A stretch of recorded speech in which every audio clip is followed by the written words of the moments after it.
Graça, alegria e as santas incomodações do Espírito Santo. As misericórdias do Senhor se renovaram nessa manhã. E o coração de Deus está ansioso para derramar sua graça, o seu amor, a sua misericórdia a todos os povos e todas as nações. O coração de Deus anseia olhar para a sua igreja, aqueles que foram comprados pelo sangue do seu santo Filho Jesus. E espera ver dessa igreja uma resposta de amor, uma resposta de fé, uma resposta muitas vezes de coragem. Eu tenho a alegria de estar no ministério há muitos anos, e você viu, eu toquei flauta aqui, sou músico. Participei lá atrás de um grupo chamado Milad.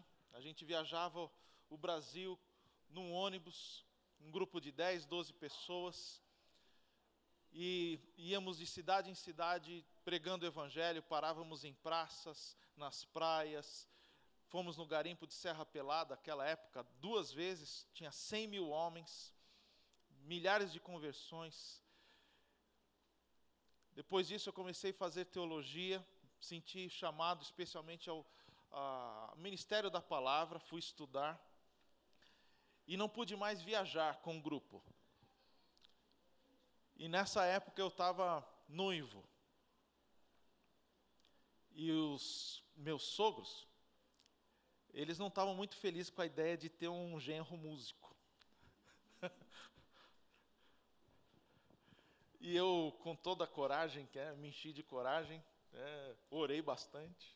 Minha esposa, na época, minha namorada, também a gente foi conversar e eles falaram assim: Zé, essa história de músico não dá certo, você não vai conseguir sustentar sua família só com a música, o ministério, a gente sabe o que é isso, então é melhor vocês esperarem um pouco.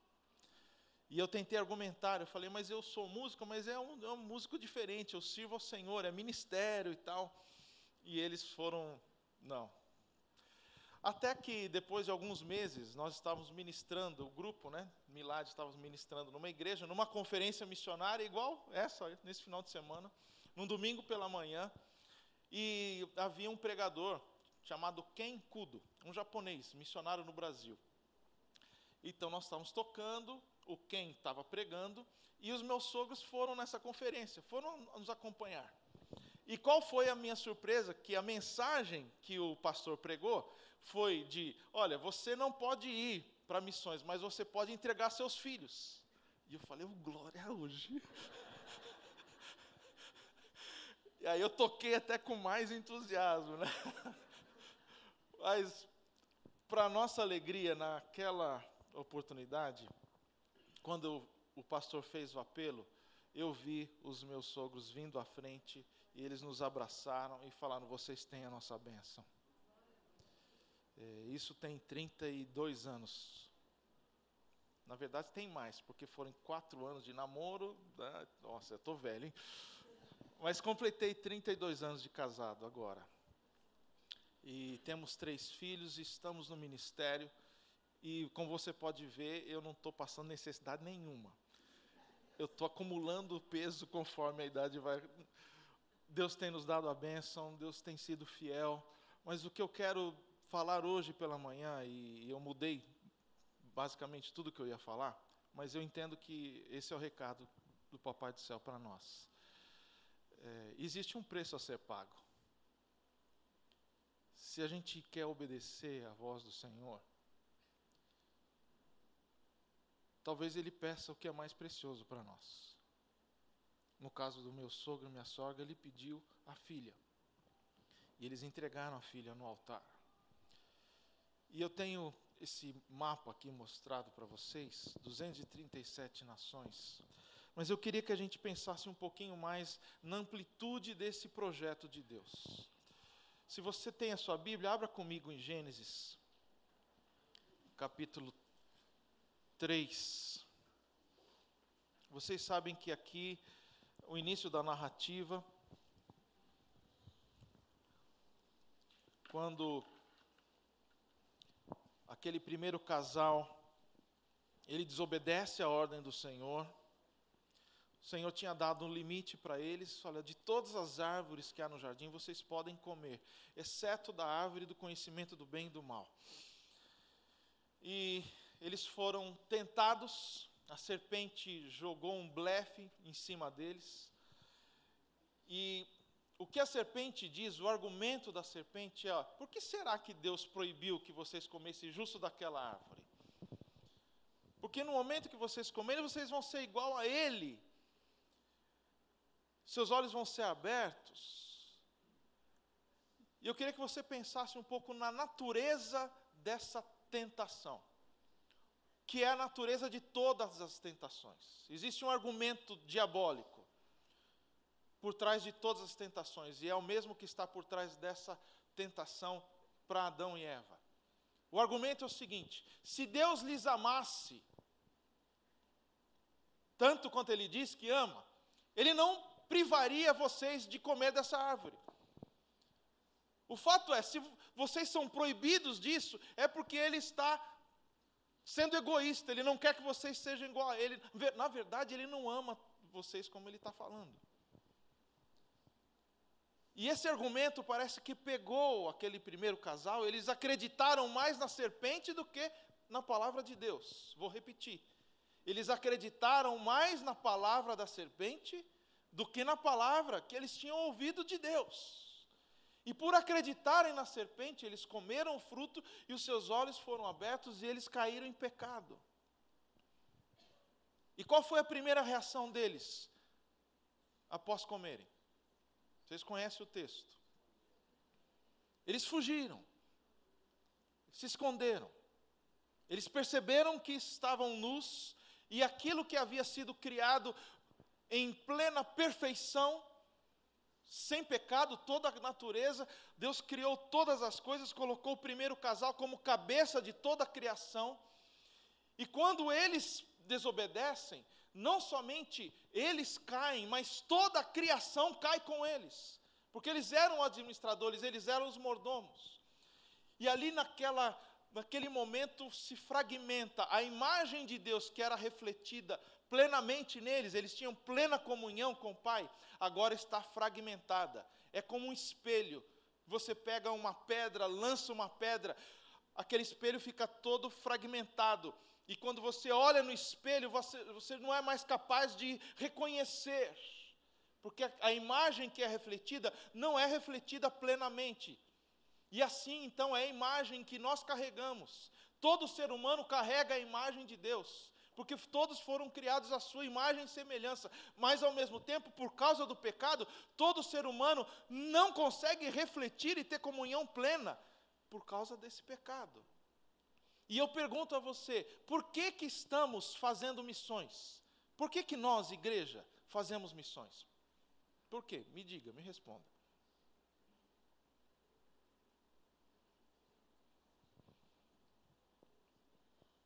Pode falar.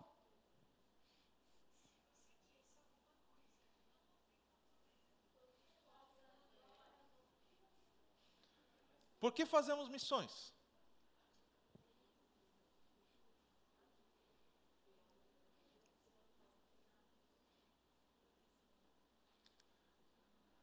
Quem teve a ideia de fazer missões?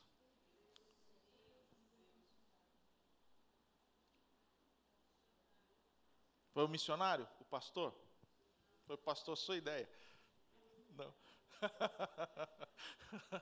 Eu lembrei de uma história do Billy Graham. Billy Graham uma vez chegou viajando de avião e ele vai sentar e encontra um homem completamente embriagado. Naquela época serviam bebidas alcoólicas em avião. E aquele homem então reconhece o Billy Graham e começa a falar com ele e tal. Fala, eu conheço você, você é o pregador, você me converteu. Aí o Billy falou assim, fui eu mesmo, porque se fosse Jesus você estava diferente. É mais ou menos isso. Missões, a ideia de missões não é pastor nem missionário, é o próprio Deus. Por quê? Você está aberto com a sua Bíblia aberta em Gênesis 3? O que está escrito aí no verso 9? Qual foi a reação de Deus quando ele viu que o primeiro casal desobedeceu? onde estás? Aqui começa missões. Porque Deus ali naquele momento, Ele podia deixar tudo, destruir tudo, consumir tudo com a sua ira, e começar de novo um novo projeto, uma nova criação. Ele tinha poder, Ele simplesmente podia olhar e tudo aquilo se consumiria, sim ou não? Mas Ele não fez isso. Ele não abriu mão da sua criação, Ele não abriu mão daquele primeiro casal. E aqui então começa o coração missionário de Deus palpitar. Fala, eu não vou abrir mão, eu vou resgatar, eu vou restaurar, eu vou reconciliar, e eu vou pagar o preço. Aliás, isso, antes da criação do mundo, isso já foi conhecido. Na sua sabedoria, na sua presciência, Deus já sabia que o ser humano ia cair, e o Filho, o Cordeiro, que foi morto antes da fundação do mundo, já havia se disposto. Pode criar, eles vão desobedecer, mas eu vou pagar o preço, eu vou buscá-los. Então a ideia de missões começa aqui. Isso não é uma ideia de pastor, de igreja, essa é uma ideia do próprio Deus, de trazer de volta para si todas as coisas. E a Bíblia nada mais é do que a narrativa de um Deus que está reconciliando consigo mesmo todas as coisas. No meio desses todas as coisas, nós chegamos no capítulo 12 de Gênesis, pode ir para lá. Nesse processo de restaurar e reconciliar, ele chega a um homem totalmente desconhecido, de uma nação qualquer. O nome desse homem era Abrão. Ele fala para Abrão, Gênesis 12, capítulo 1, diz o quê? Sai da tua terra, do meio dos seus parentes, da casa do teu pai, e vá para a terra que eu lhe mostrarei. Farei de você um grande povo, eu o abençoarei, tornarei famoso o seu nome, e você será uma bênção. Abençoarei os que te abençoarem, amaldiçoarei os que te amaldiçoarem. Por meio de você, todos os povos da terra serão abençoados. Aqui nós temos um detalhe desse plano redentor de Deus de todas as coisas.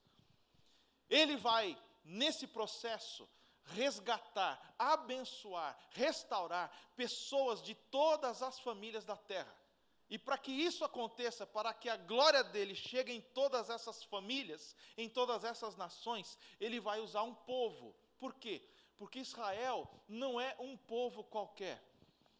Israel não é uma etnia que existia. Se você olhar na sua Bíblia, no capítulo 10 de Gênesis, onde tem a lista das nações, Israel não aparece naquela lista, porque Israel não existia. Israel começa a existir aonde? A partir do capítulo 12, quando Deus chama Abraão e fala, a partir de você eu vou criar um povo.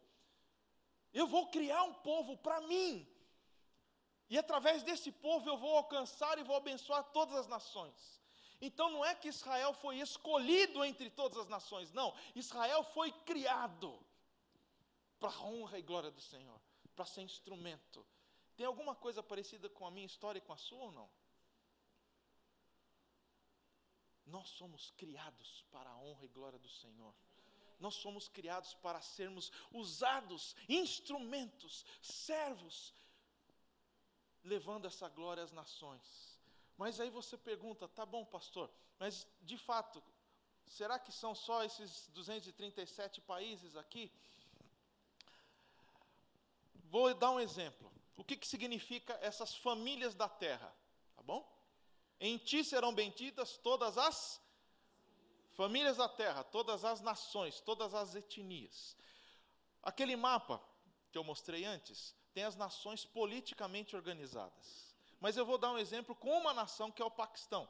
Inclusive um país que tem 99% de muçulmanos que perseguem arduamente a igreja. E que tem muitos perseguidos têm chegado ao Brasil. No Paquistão nós temos essa divisão. Cada região dessa é uma etnia, é uma língua, é uma cultura. Ou seja, se você vai de um lugar para outro, você vai experimentar culturas diferentes, línguas diferentes, comidas diferentes. Eu tenho recebido diferentes paquistaneses, e às vezes eles não conseguem entender muito o que o outro fala, porque um fala Punjabi, outro fala Sikh, outro fala... são línguas diferentes. E aí eu pergunto para você, bom, se o Paquistão, que é um país relativamente grande, tem 10 nações, 10 línguas, 10 culturas, como é que será que é para evangelizar, para alcançar o Paquistão? Se a gente fosse pensar em números de missionários, quantos missionários a gente deve enviar para evangelizar o Paquistão? No mínimo, um para cada etnia, um para cada família, um para cada... Não é assim? Então, no mínimo, 10 casais.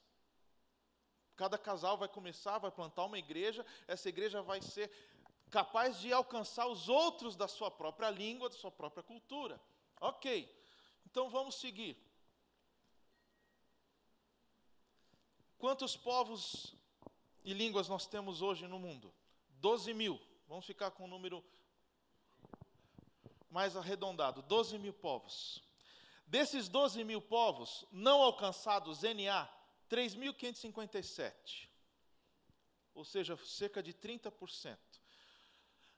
Tem alguns estudiosos que estão trabalhando com o número de 2 mil povos não alcançados.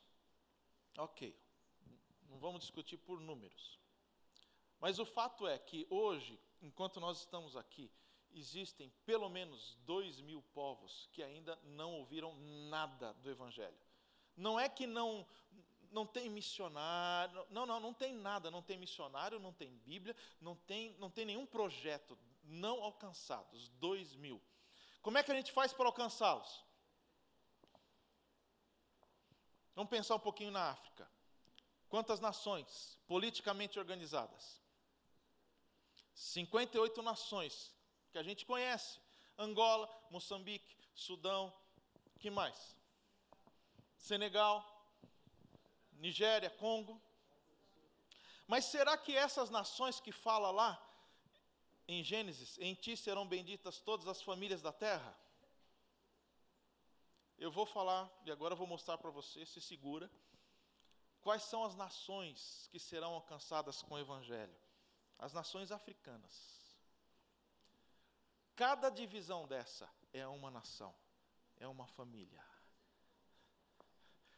Você diz misericórdia, eu digo glória a Deus. Porque em nome de Jesus e por causa de Jesus, todas essas tribos, línguas e nações estarão conosco, de pé diante do trono e do Cordeiro, dando glória a Deus, porque o Cordeiro morreu e Ele vai fazer com que a sua igreja alcance essas nações. Ponto final, não é uma questão, puxa, que difícil, não, queridos, Ele morreu, Ele já pagou o preço. Não tem conversa, ou a gente vai nessa, ou você se acerta com ele. Não vou julgar o meu irmão. Mas o ponto é, ou nós cremos naquilo que nós lemos nessa palavra, ou não. Vá comigo agora no último livro da Bíblia, Apocalipse.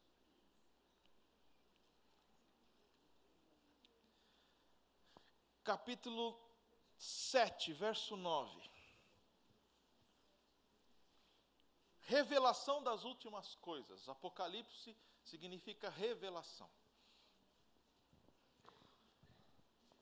Pela misericórdia de Deus, João, ele tem uma visão. Ele estava na ilha de Patmos e ele tem uma visão. E nessa visão ele consegue vislumbrar como será a glória. Por quê? Porque se nós temos uma primeira criação, que ela era perfeita, e foi manchada pelo pecado, obrigado, querido. E com o pecado do primeiro casal, ela também cai.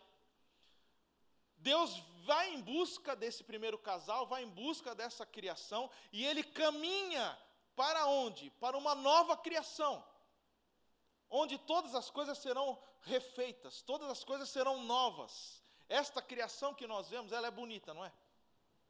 É ou não é? Linda, linda, linda, linda. sob todos os aspectos. Ela é maravilhosa. Antes de ir para a música, eu fiz 2 anos de fisioterapia. Queria ser profissional na área de esporte.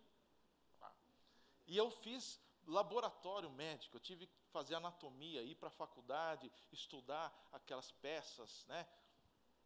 Peças, sabe o que é peça, né? É.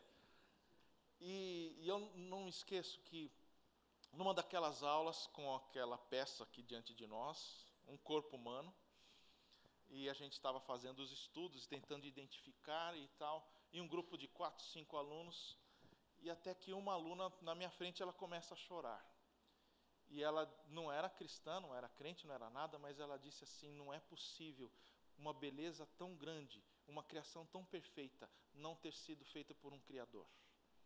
Ali na minha frente. Ela estava diante de um morto que estava aberto diante de nós, então imagina a cena grotesca.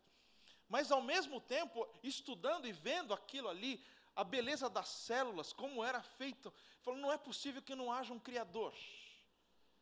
Deus falando.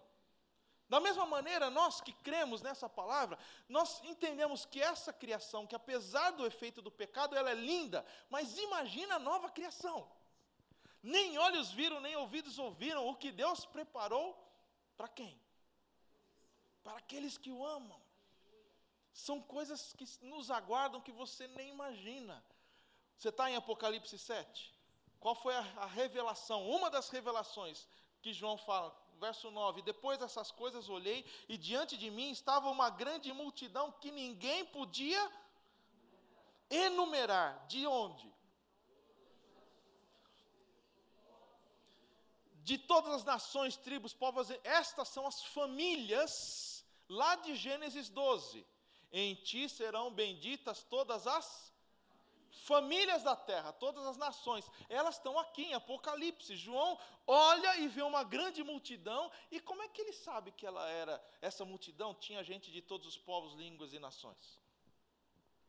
Como é que ele sabia? Será que eles estavam com uma plaquinha assim?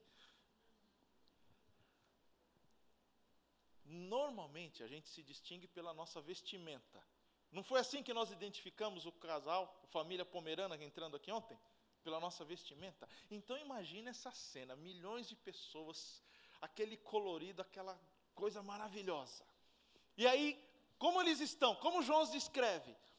Eles estavam de pé diante do trono do Cordeiro, com vestes brancas, segurando palmas, e clamavam o quê? Santo, santo, santo.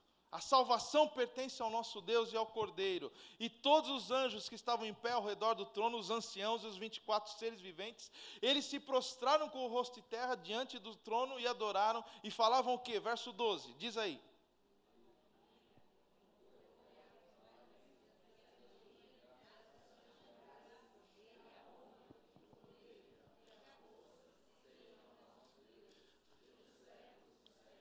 Amém, e amém, e amém, e amém, e amém.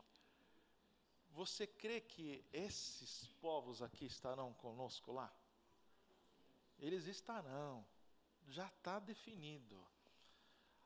A minha pergunta é, o que nos separa desse dia? Seria mais fácil assim, se a gente se convertesse, foi batizado, ou então, quem sabe, fosse recebido pela igreja, recebeu, 3 irmãos foram recebidos. Promove. Não seria bom? Promove. Não, eu estou louco para ir. Mas eu só não peço mais para ir porque eu sei que eu tenho uma missão, uma tarefa, porque Ele nos confiou. Jesus disse o que aos seus discípulos? Vão e façam discípulos em todas as nações. Então essa é uma tarefa nossa. O que nos separa? Qual é a fronteira que nos separa desse dia? É uma percepção equivocada que nós temos a respeito da nossa vida e do nosso chamado. E eu vou, nos próximos minutos, meditar com você num texto em Filipenses 2. Por favor. Filipenses 2. Uma palavra de Paulo à igreja. É um texto também muito conhecido.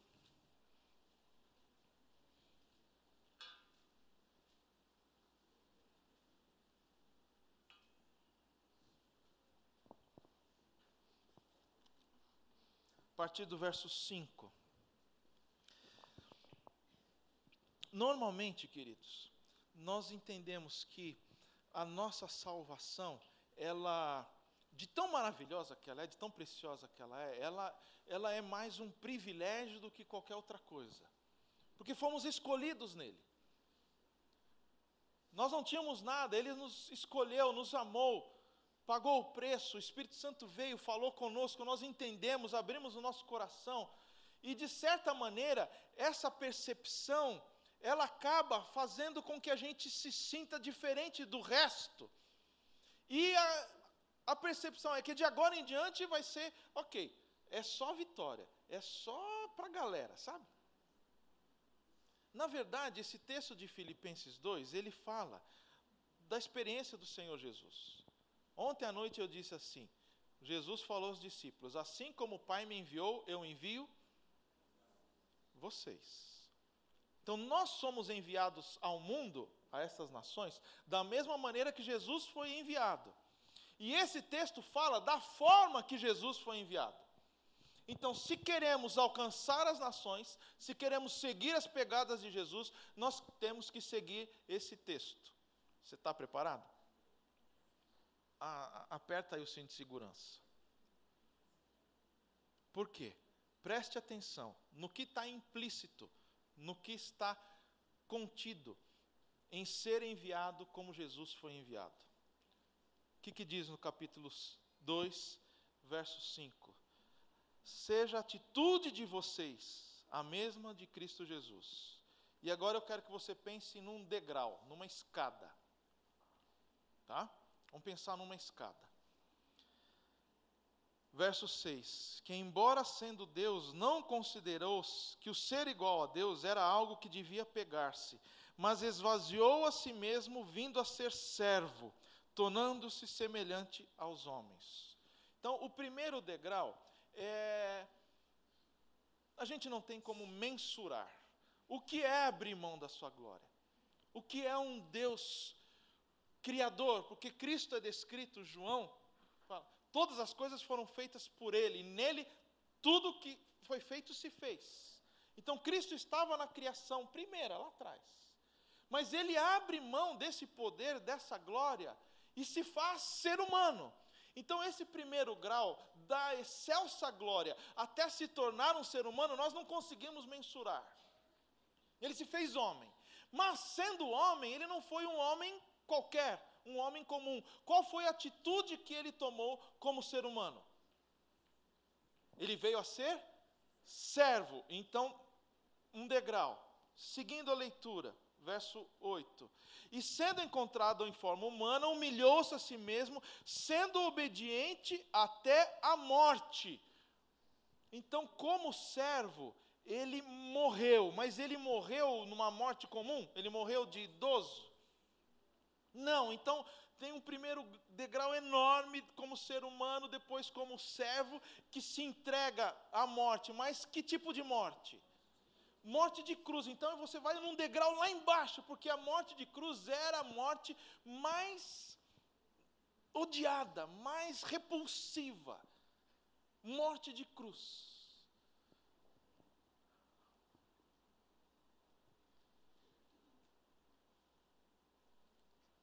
Se nós queremos alcançar as nações com a glória de Deus e levar o Evangelho às pessoas, nós precisamos seguir esse mesmo caminho.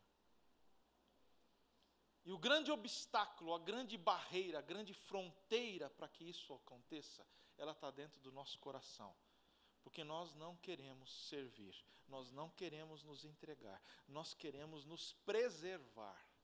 Nós queremos a nossa zona de conforto, nós queremos a nossa calma, nós queremos o nosso bem-estar. E a grande pergunta é, o que vale mais, o nosso bem-estar ou a glória de Deus? É a nossa segurança ou o amor dele pelas nações? Graças a Deus, o texto não termina aqui, Paulo não termina aí. O que ele diz na sequência? Verso 9.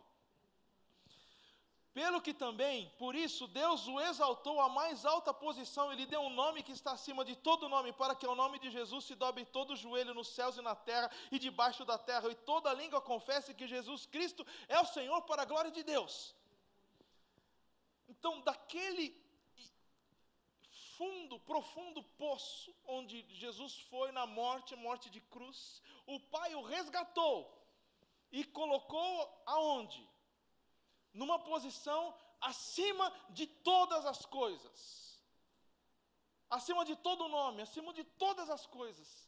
Só que nós, igreja, nós queremos começar e ir de ponto A até o ponto B, sem passar pelo vale, sem passar pelo sacrifício, sem passar pela entrega, sem passar pela encarnação. Abrir mão daquilo que nós temos. Só que não tem como passar do ponto A ao B direto. Eu não falei? Não seria mais fácil se ele arrebatasse a gente? Aí seria passar do ponto A ao B. Ok, estamos aqui, somos salvos, ele promove. Mas não, existe um caminho. Esse é o caminho do discipulado. Esse é o caminho de Cristo. É esse o caminho que a igreja está convidada a seguir. Quem quiser vir após mim, negue-se a si mesmo, tome a sua cruz de vez em quando der certo. Não, tome a sua cruz a cada dia e siga-me. Siga-me para onde? Para onde Jesus estava indo? Quando ele convidou as pessoas para segui-lo. Ele estava seguindo para a cruz. Eu falei que não ia ser um final de semana assim, né? Eu estou querendo convidar você para ir para a cruz. Não aquela cruz que ele já morreu, mas a cruz que você está convidado a carregar cada dia. Porque existe um preço a ser pago, querido. Hoje, nesta manhã, enquanto a gente está aqui, existem pessoas pagando preços altíssimos para que a glória dele alcance as nações. A gente não tem ideia.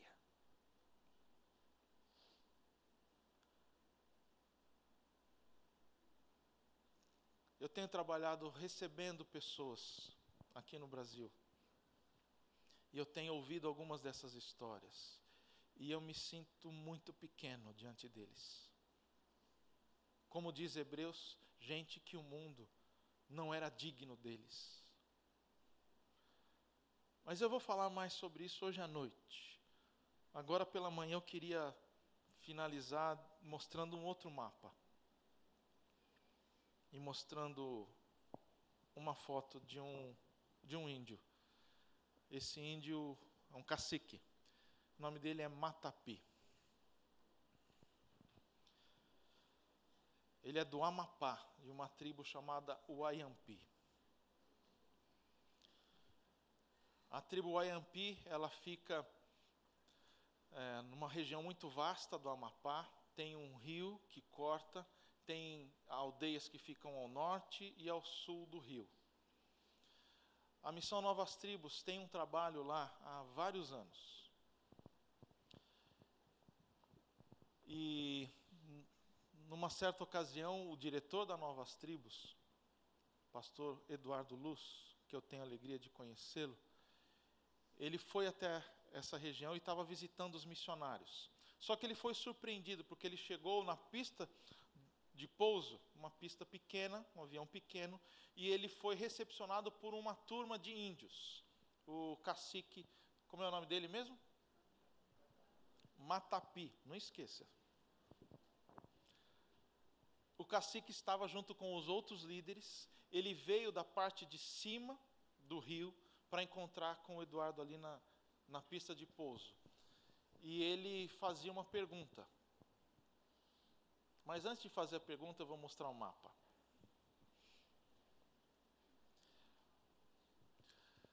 Você não vai entender o que está escrito ali. Mas eu quero que você preste atenção nas cores. Principalmente em duas cores. Nas verdes e vermelhas. Tá bom, você já entendeu. As etnias brasileiras estão representadas aqui. Porque assim como o mapa da África tinha aquelas etnias, o Brasil também tem. E todos esses pontos aqui são as nossas tribos, as nossas nações, as nossas famílias, que estão dentro do nosso território. Os pontos verdes são aonde o Evangelho já alcançou. Nós já temos missionário, nós já temos processo de tradução bíblica, nós já temos algum trabalho. Os pontos vermelhos ainda estão por ser alcançados. E a minha pergunta a você, aliás, eu tenho algumas perguntas. Primeiro, você sabia disso? Que no Brasil nós temos mais de 250 nações, famílias de povo, com cultura, com língua diferente. Sabia disso, não sabia? Alguns sim, alguns não. Tá bom, então temos uma informação nova. Temos mais de 250, 258, 260. A cada dia, inclusive, a gente descobre um novo grupo que estava isolado. Mas o fato é, vamos trabalhar com 250 etnias. Elas estão longe de nós? Algumas estão muito próximas, inclusive. Agora, vamos fazer um cálculo. Se fosse para mandar um casal de missionário para alcançar a tribo mais distante, mais extrema, quanto tempo a gente demoraria? Escolhe aí, qual que é o mais longe que você acha?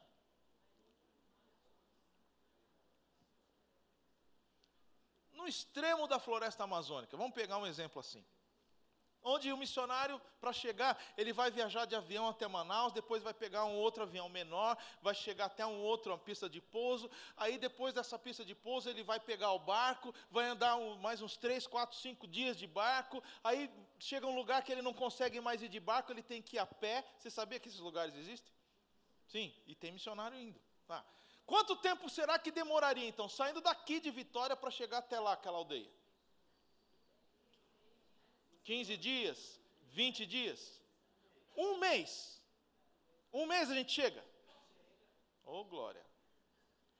Aí eu pergunto, quantos anos de igreja nós temos no Brasil?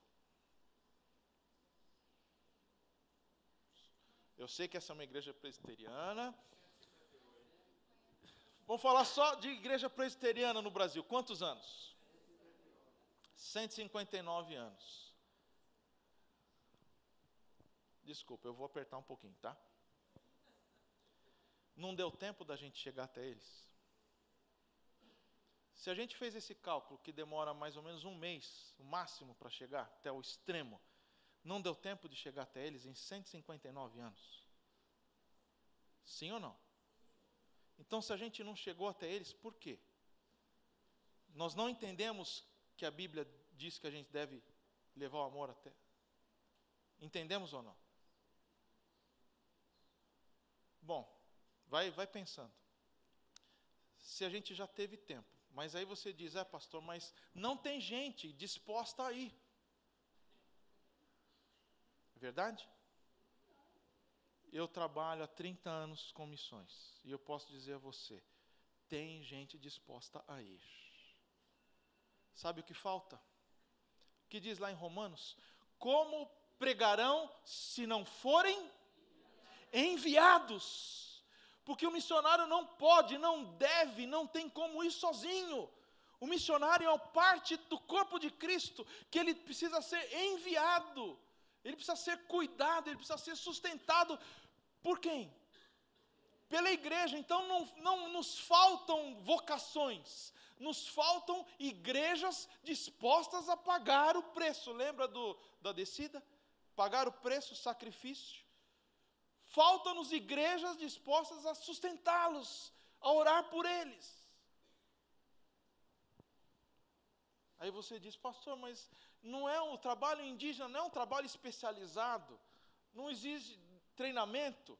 Tá, é verdade, exige treinamento. Quanto? 4 anos de teologia, vamos colocar, né? Mais 2 anos de linguística, mais 1 ano, 2 anos de preparo transcultural, ok. Mas eu digo a você, nós temos os melhores centros de formação linguística do mundo. Centros de excelência estão no Brasil. Antropólogos, não é fonoaudiólogos, São especialistas em linguística. Nós temos os melhores.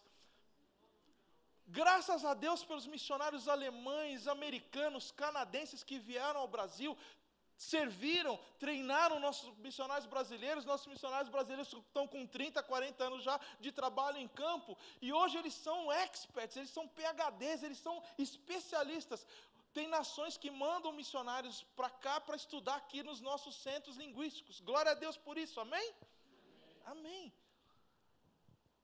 Então, se a gente tem o centro de treinamento, tem pessoa disposta a ir, se nós temos tempo, falta uma coisa. Isso normalmente todo mundo fala: pastor, nós não temos dinheiro. Missões custa caro. Sustentar missionário lá, ele vai gastar diesel, ele vai gastar, ele precisa ter um telefone especial lá para se comunicar. Esse negócio custa dinheiro, a nossa igreja é pobre. É verdade? É isso que nós vamos dizer diante do Papai do Céu? Nós não tínhamos dinheiro? Eu a gente viaja de uma cidade para outra, a gente vai vendo. E eu falei que eu estou há 30 anos na estrada, né? E nesses 30 anos eu tenho visto a igreja brasileira enriquecer. O que eram pequenas congregações foram abençoadas. Não há nada de errado em ser abençoado, em crescer, em prosperar. Isso é fato, que a bênção de Deus está aqui, a gente prospera. Mas ao mesmo tempo eu tenho visto igrejas que crescem e ao invés de ficarem generosas, elas ficam o quê? Egoístas. Avarentas, é uma palavra forte, mas é verdade. Ficam mais preocupadas com coisas do que com vidas. Queridos, se precisamos alcançar, e essa é a nossa tarefa, chegar a estas nações, nós precisamos abrir mão de nosso conforto, de privilégios. Vocês entendem isso?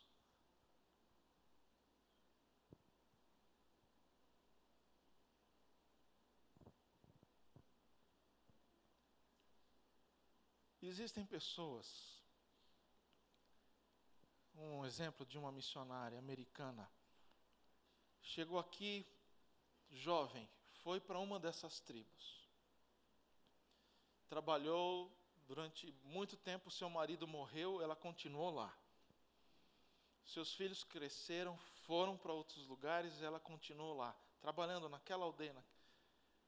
Ela teve um AVC, algum tempo atrás, precisou ser retirada, ser atendida, ficou 2 anos em recuperação, pediu para a missão para voltar. A missão falou: querida, você está com 70 e poucos anos, você já teve um AVC, você não precisa voltar, você pode se aposentar. E sabe o que ela disse para a liderança da missão? Eu só vou sair de lá quando chegar um novo casal de missionários para me substituir. Porque o trabalho ainda não completou. E a minha pergunta é: o que nós estamos esperando para se envolver nisso? Essa missionária não é brasileira. A pergunta que aquele cacique fez para o pastor, diretor da missão, ele diz assim: nós queremos missionário. E o Eduardo falou: nós estamos mandando um casal, está chegando. Aí o cacique falou: eu sei que vocês estão mandando um casal, mas esse casal que vocês estão mandando vão ficar aqui desse lado do rio. A nossa tribo do outro lado quer missionário, a gente não tem missionário. E o Eduardo falou: eu não tenho missionário para enviar para vocês, eu tenho um casal que vai ficar desse lado. Ele falou: não, mas nós queremos missionário. Quanto custa um missionário? Palavra de um índio, de um cacique, falando para um outro cacique. Na cabeça dele é de cacique para cacique. Quanto custa o missionário? Nós pagamos. E o Eduardo, constrangido, falou: não, não é questão de dinheiro, eu não tenho gente. E ficou naquela argumentação, aquele constrangimento, até que o índio começou a fazer isso aqui. Se você conhece um pouquinho de cultura, antropologia, você sabe que esse é o sinal de quê? Luto. E ele diz uma frase teológica. Ele diz assim: eu sou um desgraçado. Não tem missionário para minha aldeia. Eu sou um desgraçado. Por que ele diz essa frase teológica? Porque ele está se vendo como alguém longe do quê? Qual é o tema da conferência mesmo? Graça sem fronteiras. Mas aquele índio estava se percebendo longe da graça, inalcançável, porque não tem missionário. E de fato, existem dezenas de tribos hoje ao nosso lado, ainda não alcançadas. E eu pergunto, aonde está a fronteira? Aonde está a barreira para alcançá-los?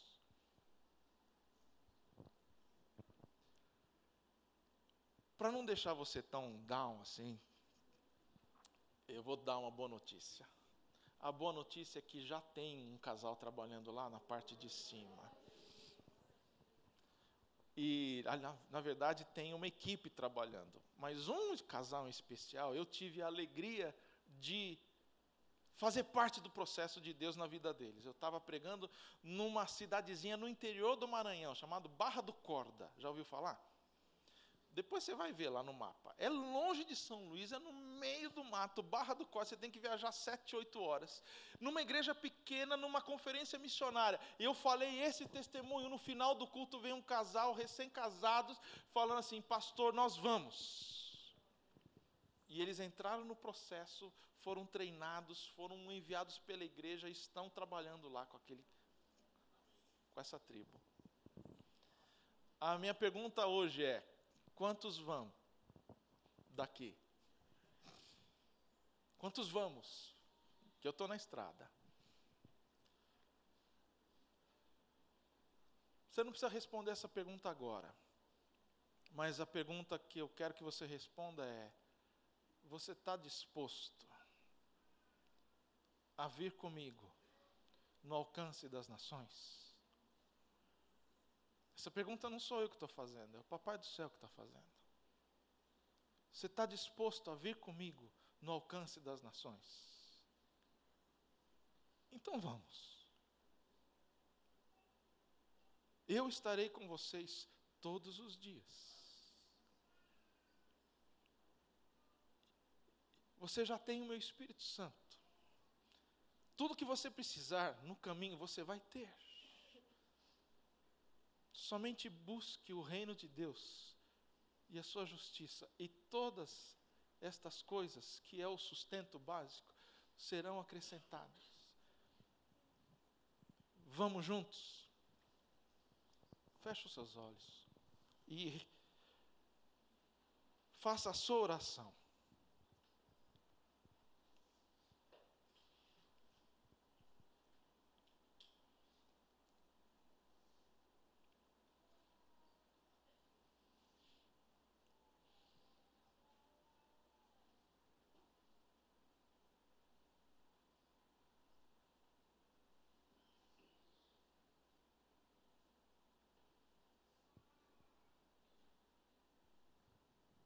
Escuta a nossa oração, Senhor.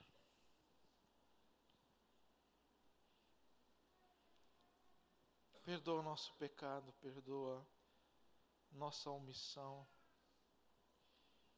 perdoa o nosso egoísmo, a nossa avareza, perdoa a nossa cegueira espiritual, perdoa a nossa insensibilidade, Senhor.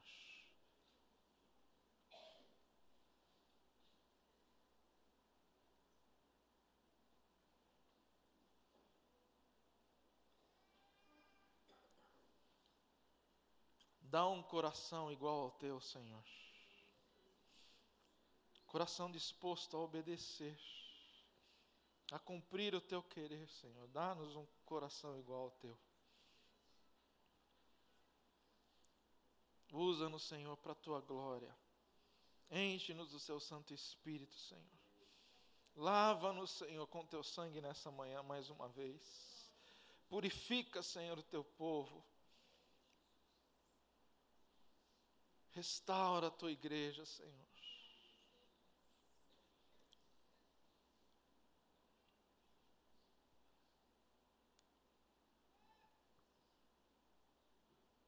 Talvez para que você cumpra esse chamado, Deus esteja falando para você coisas bem simples, como restaurar o relacionamento com seu esposo, a sua esposa, como ir atrás de um filho, uma filha, como ir atrás do seu pai, da sua mãe e pedir perdão.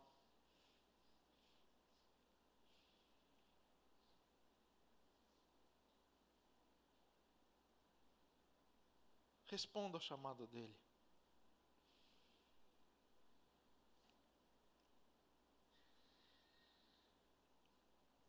Muito obrigado, Pai, pela tua presença entre nós. Nós estamos descalços na tua presença, Senhor, curvados, prostrados. E eu creio que eu posso dizer com os meus irmãos: eis-me aqui, Senhor. Envia-me a mim. Eis-nos aqui, Senhor. Abençoa-nos. Levanta-nos como igreja. Em nome de Jesus. Amém. Amém.